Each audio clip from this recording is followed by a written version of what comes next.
இன்னைக்கு நிறைய ஊழியக்காரர்ல இருந்து விசுவாசில இருந்து மைண்ட்ல இருக்குன்னா கர்த்தர் பேசலாம் மாட்டார், அது பார்த்து நடக்கும். தேவன் மனிதனோடு பேச விரும்புகிறார்.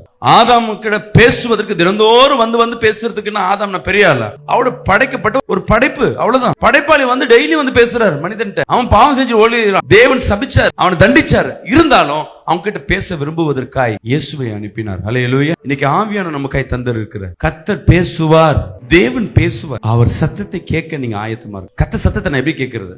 நீங்க எல்லாம் நினைக்கிறது வாக்கு தத்தம் தேவன் பேசுகிற வார்த்தை அல்ல. நீ பைபிள் குத்து மதிப்பா டப்புன்னு திறக்கிறது, பேச மாட்டார். ஆட்டோல பின்னாடி பார்த்து உன் துக்கம் சந்தோஷமாய் மாறும், போக்கையும் வருத்தையும் கர்த்தர் ஆசீர்வதிப்பார். இது தேவன் பேசுறது இல்ல. இதெல்லாம் வந்து புறஜாதியா இருக்கு. உண்மையாவே தேவனை வழிபடுகிறவர்கள், தேவனின் தேடுகிறவர்கள் கர்த்தர் பேசிக்கொண்டேதான் இருப்பார் தவிர நம்மளால அதை என்ன பண்ண முடியாது, உணர முடியாது. கேட்கிற தன்மையில நம்ம இல்ல, ஆனா அவர் பேசிக்கொண்டே இருப்பார். பாஸ்டரோடு பேசுவார். நீ பாடல் ரசிக்கிறன்னா பாடல் வரிகளோடு கர்த்தர் பேசுவார். தீர்க்க தரிசனத்தை விரும்புகிறார்னா தீர்க்க தரிசன வேலையில கர்த்தர் பேசுவார். அதான் சொல்ற, என் நினைவுகள் உன் நினைவுகள் அல்ல, உன் நினைவு என் நினைவுகள் அல்ல. அவர் நினைக்கிறத நம்ம எப்படி பேச பேசிட்டு தான் இருப்பார். என்ன எனக்கு இதுதான் கர்த்தர் பேசுறாருன்னா நம்மளால என்ன பண்ண முடியாது, புரிஞ்சு கொள்ள முடியாது. யார் ஒருவர் ஆவியில நிரப்பப்படுறீங்களோ தேவ சத்தத்தை உணர முடியும்.